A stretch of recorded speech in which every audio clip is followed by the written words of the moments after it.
2017 itu perdana banget itu.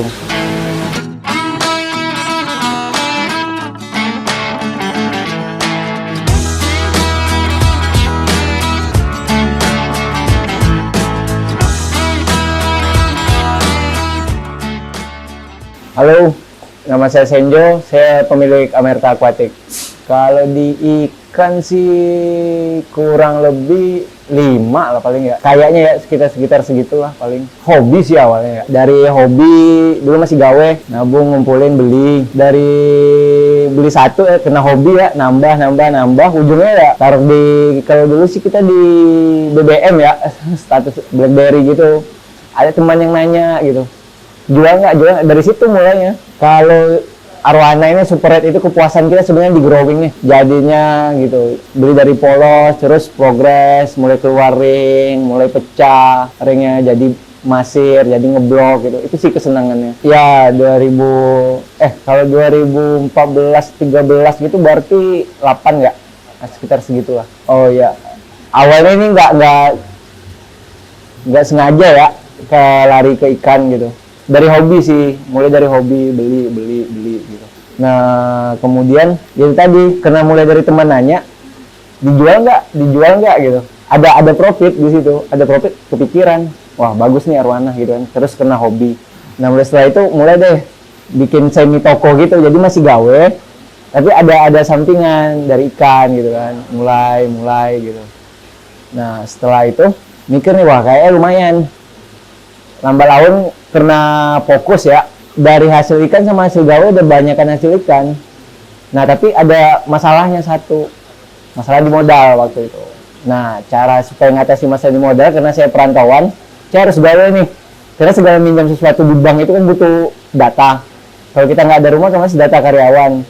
Udah saya gawe tembus deh tuh. Mulai jadi karyawan tetap, kebetulan posisi, alhamdulillah waktu terakhir itu posisi bagus.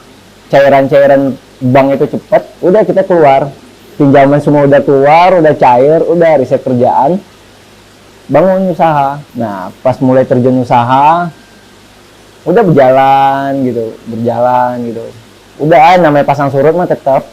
Kalau sekarang ini sih jatuhnya bangkrut itu 3 atau 4 kali lah gitu, yang sampai ke titik ke nol itu ada sekali itu, emang habis gitu ya, ada gitu. Dari situ udah mulai ada expand bisnis ke yang lain, cuma gagal, expand lagi gagal gitu. Banyak. Nah, sampai terakhir Covid ini banyak juga yang sebelumnya ada bisnis lain tutup. Ya, karena udah nggak ada pengunjung, kayak kafe nggak ada pengunjung gitu. Kayak ini udah nggak ada cash flow-nya, tutup gitu. Ya, terutama bikin kita bangkit karena kita masih hidup ya. Kita butuh makan. Nah, itu kalau kita diam aja, jenuh aja, lama-lama di situ ya nggak bakal ini gitu loh. Kemarin itu aja sih motivasi diri lah gitu. Supaya ayo bisa gitu. Karena pas lihat orang sukses kan pasti kita pengen sukses gitu kan. Cuma kalau cuma angan-angan doang tanpa aksi ya gimana gitu. Udah mulai naik lagi gitu, Kesalahan pertama sih yang selalu saya alamin itu ya, karena masih muda juga gitu. Pas awal-awal ini susah ngatur yang namanya manajemen. Duit itu susah ngatur gitu. Banyak main, banyak ini gitu. Lebih kurang itu sih kesalahan yang terus diulang. Coba nih kalau pas lagi jatuh banget, abis makan susah, ini susah gitu ya. Ntar kalau ada duit simpan gitu. Enggak, pas ada duit ada temannya, Jo, mau gas. Itu sih yang paling susah ya, emang ngatur itu. Makanya kayak teman-teman gitu yang udah sukses, mereka pandai ngatur manajemen bisnisnya gitu kan. Ada saving cash-nya, ada ininya gitu. Dan kadang beberapa temannya itu yang pandai manajemen, mereka ada gaji di usaha mereka sendiri gitu kan. Emang harusnya manajemen itu begitu gitu. Maksudnya nggak nyatu semua nggak jelas gitu. Kalau sekarang sih Amerta Aquatic sekarang. Ini jatuh selama pandemi nih ganti nama ini nih. Sebelumnya ada nama kita Ocean gitu, Ocean Arwana gitu. Ada, tetap kita perluas pasar kan. Ya terutama sih kalau kita Asia lah gitu. Mulai dari cari buyer gitu apa gitu. Alhamdulillah udah bisa. Saya nembus pasar internasional pertama kali saya ekspor itu 2017 itu perdana banget itu. Udah mulai situ otomatis ada kepercayaan, ada ini gitu. Udah mulai jalan ke Cina waktu itu. Itu sih dikit 30 ekor lah. 2017 itu. Harusnya sih masih continue ya. Cuma kena pas COVID terakhir itu banyak stop, sempat ada mandat, bukan mandat sih, stop semua pasar, stop ini stop gitu. Cuma sekarang sih udah mulai ada lagi gitu, tapi tidak ke semua negara. Nah, ini beberapa ikan yang bakal kita kirim ke salah satu negara di Asia untuk tanggal 15 nanti. 15 September. Ya. Ini kan untuk pengiriman tanggal 15 ada 30 ekor. Iya, karena ada beberapa negara yang masih ekonominya kacau, ada masih lockdown parah gitu ya. Makanya udah nggak lagi sepi lah buat ekspor gini. Kalau sebelum pandemi sih setiap bulan atau per 2 bulan sih tetap ada ya pengiriman gitu. Kalau sama pandemi sekarang ya 2 bulan sekali, kadang 3 bulan sekali gitu. Tetap ngirim gitu. Kalau itu sih nggak pernah ngitung. Kira-kira ya kita anggap 30 aja dalam setahun ada 6 kali atau 5 kali gitu ya. 5 kali 150 ya adalah 1000 gitu ya, ribuan. Ya, iya yang penting mah tekun aja lah. Usaha orang aja. Kalau usaha mah apa aja sih asal tekun mah pasti berhasil lah. Orang jual jangkrik, berapa sih harga jangkrik? Coba lihat bos jangkrik, naik mobil semua kan? Jangkrik loh. Kalau di sini sih ada 3 orang yang bantu saya. Salah satu itu tuh. Ada tim handling, ada yang buat ganti air gitu, ada yang buat ngecek gitu. Sebenarnya sih bukan nyangka ya, cuma pastilah kita setiap usaha pasti ada impian. Otomatis nih, kayak saya nih, begelut di ikan arwana.